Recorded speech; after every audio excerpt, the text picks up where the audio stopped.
Italian of the east గా పేరుగాంచింది. తెలుగు కవి గిడుగు వెంకట రామమూర్తి జయంతిని సందర్భంగా మనం తెలుగు భాషా దినోత్సవం జరుపుకుంటున్నాము. మన మోక్షగుణం విశ్వేశ్వరయ్య, పూర్తి శ్రీరామ్ ఇంకా ఎంతో మంది జయంతులు కూడా మనం జరుపుకుంటూ తెలుగు భాష గొప్పతనాన్ని కూడా తెలియజేస్తున్నాము.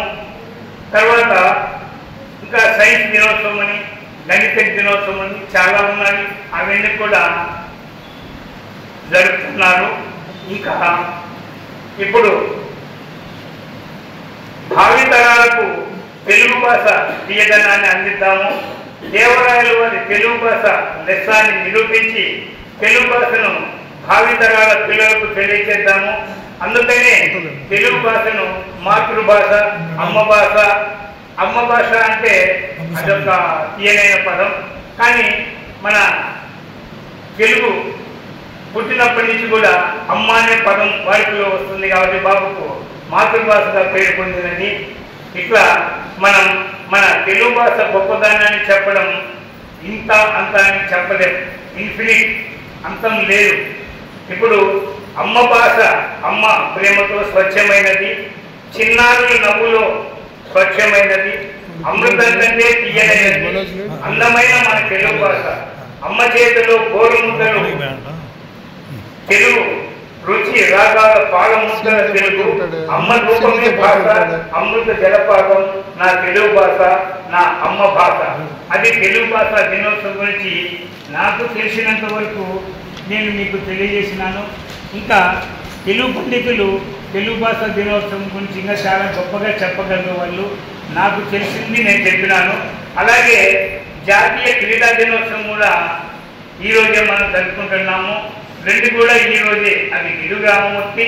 తర్వాత ఈ జాతీయ క్రీడా దినోత్సవం అనేది ధ్యాన్ చంద్ ఆయన పుట్టినరోజు సందర్భంగా ఈ క్రీడా దినోత్సవం జరుపుకుంటున్నాము.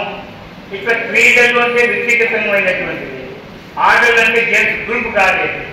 ఇవి శారీరకంగా మానసికంగా సంతోషపరచడానికి ఈ ఆటలు చాలా ఉపయోగపడుతున్నాయి.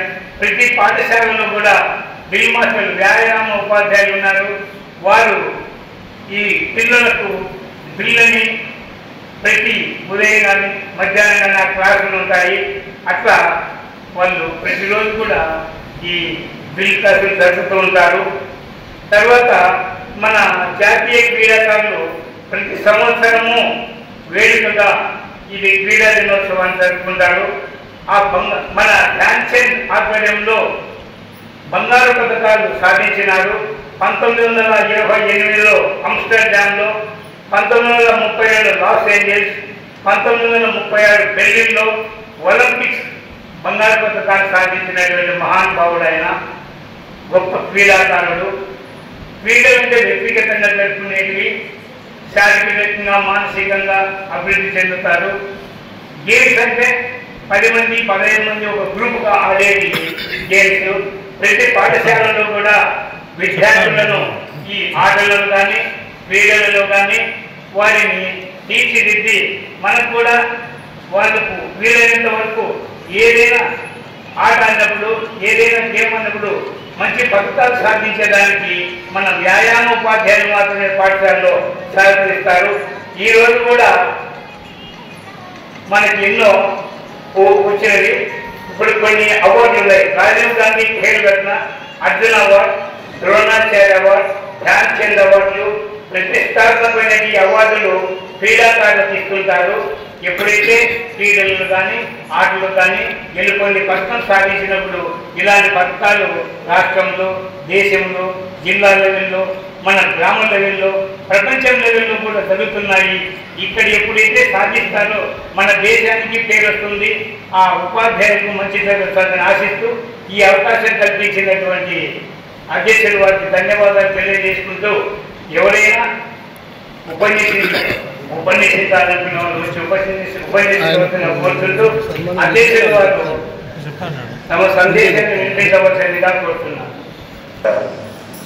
ఇక్కడికి వచ్చినటువంటి పెద్దలు, ఇందులో ఈరోజు భాషా దినోత్సవం సందర్భంగా తెలుగు పండిట్స్ లేక తెలుగులో ప్రావీణ్యం పొందినటువంటి శ్రీమతి రాజ్యలక్ష్మి గారు వారికి మరియు క్రీడలో మంచి ప్రావీణ్యం చూపించినారు. అందులో మన ప్రొద్దుటూరు మున్సిపాలిటీలో పీఈటీ మాస్టర్లలో వైస్ ఛాన్సలర్ ఉన్నటువంటి వ్యక్తి మన రాఘవ ఒక్కరే. ఎందుకంటే రాఘవ నాకు చాలా ఏళ్ళ సంబంధం ఉంది. అంటే అతను మా ఇద్దరు కలిసి మున్సిపాలిటీలోనే పనిచేశాము. కాబట్టి రాఘవ గురించి చెప్పాలంటే ఎక్కువగా ఈయన జాతీయ క్రీడల వరకు కూడా మన ప్రొద్దుటూరు విద్యార్థులు తీసుకుపోయినాడు. చాలా మందికి తెలిసిలేదు. స్టేట్ లెవెల్లో తీసుకుపోయినాడు, జాతీయ లెవెల్లో కూడా పథకాలు సాధించాడు రాఘవ. రాఘవ గురించి చెప్పుకోవాలంటే మన వాళ్ళు తక్కువ చేసి చెప్తా ఉంటారు మున్సిపాలిటీలో. ఎందుకంటే వేరే క్యాస్ట్ వాళ్ళను ప్రోత్సహిస్తారు కానీ మన వాళ్ళు తక్కువ చేసి మాట్లాడతారు. అందువల్ల కొందరికి తెలియని విషయాలు కూడా మన ఈ సభ ద్వారా మనకి గుర్తింపు పొందేటట్టుగా మనం చేసినామంటే మన సంఘానికి కూడా మంచి పేరు వస్తుంది. అంతేకాకుండా ఇలాంటి వారిని గుర్తించినందుకు సభకు నమస్కారం తెలియజేసుకుంటున్నాను. ఇంకా తెలుగు భాష గురించి అంటున్నారు. తెలుగు భాష అనేటువంటిది ఇది జాతీయ భాషల్లో ముఖ్యంగా క్రీస్తు పూర్వం 400వ శతాబ్దం నుంచి మన తెలుగు అనేటువంటిది ప్రాధాన్యత పొందినటువంటిది. తెలుగు మాట్లాడితే దాదాపుగా 7,200 నాడులు పనిచేస్తాయని మన పూర్వీకులు చెప్పేవాళ్ళు. అంటే ఏ భాషకు లేనటువంటి ప్రాధాన్యత తెలుగుకు ఉంది. అటువంటి తెలుగును మనం ఈరోజు అమ్మ అని పిలుచుకునే దానికంటే మమ్మీ అని పిలుచుకునేటువంటి తల్లిదండ్రులు ఎక్కువ తల్లిగారు. వారికి మమ్మీ అనేటువంటి దాంట్లో ఆనందం ఉందేమో కానీ అమ్మ అనేటువంటి తీయదనం అనేటువంటి వారు గుర్తించలేకపోతున్నారు. కానీ ఇంగ్లీష్ మీడియం వచ్చిన తర్వాత దాని యొక్క ప్రాధాన్యతనే ఎక్కువగా గుర్తిస్తున్నారు. కానీ మనము మీలాంటి పెద్దలు ఇలాంటి వాళ్ళందరికీ గుర్తించి తెలుగుకు ప్రాధాన్యత ఇచ్చినటువంటి వాళ్ళను, తెలుగును ప్రోత్సహించిన వాళ్ళను మనం గుర్తించి వాళ్ళకు సన్మానం చేయడం అనేటువంటి వారి యొక్క గొప్పతనం. కాబట్టి వీళ్ళందరికీ మరొకసారి ధన్యవాదాలు తెలియజేసుకుంటూ నాకు ఈ అవకాశం ఇచ్చినటువంటి పెద్దలకు మరొకసారి నమస్కరిస్తున్నాను.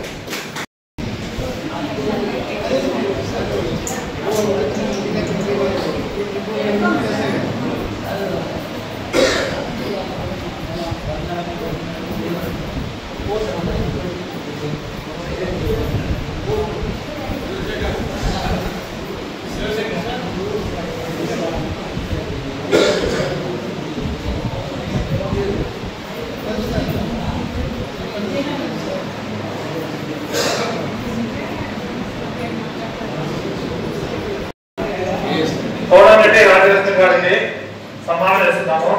మేము బయట చెప్తాను. మేడం పేరు కోటశెట్టి రాజలక్ష్మి, తండ్రి పేరు కోటశెట్టి సుబ్బరాయుడు, తల్లి పేరు కోటశెట్టి అమ్మండమ్మ. మేడం 1/6/65 జన్మించింది. మేడం వయసు 60 సంవత్సరాలు. మేడం MA-TPDగా చదివినారు. ఇప్పుడు ప్రస్తుతము సెకండ్ గ్రేడ్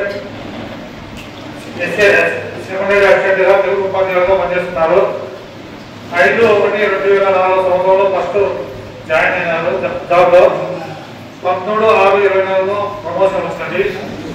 ప్రస్తుతం స్కూల్ అసిస్టెంట్గా తెలుగు SKCS హై స్కూల్లో పనిచేస్తున్నారు. ఇప్పుడు 7 సంవత్సరాల సర్వీసు. భర్త పేరు ఒకదారు విజయ్ కుమార్. పిలిపించి సన్మానం చేసినందుకు మాకు చాలా ఆనందదాయకంగా ఉంది. ఇంకా ఎన్నెన్నో చేస్తారని ఆశిస్తూ అందరికీ శుభాకాంక్షలు జరుపుకుంటున్నాను. ఈరోజు తెలుగు భాషా దినోత్సవంగా నడిసార్ గారు చాలా బాగా చెప్పారు. 1863 శ్రీరాజు వెంకమ్మ అని ఆయనకు ఇడుగు వెంకటరామూర్తి గారు శ్రీకాకుళం జిల్లాలో జన్మించారు. ఆయన తెలుగు భాష గురించి చాలా చక్కగా చేశారు. గ్రామిక భాష నుంచి ఎలా రాయాలి తెలుగు అనేటువంటి భాషను వ్యవహారిక భాషలోకి మార్చి గ్రంథాలను స్కూల్ పుస్తకాలలో అన్నింటినీ కూడా ఆయన చాలా చక్కగా ఉపదేశించి పోరాడి తెలుగు భాషను చాలా అభివృద్ధి చేసినారు. అందుకని ఈ రోజు ఆయనకు మన జయంతి సందర్భంగా చెప్పుకుంటున్నాం.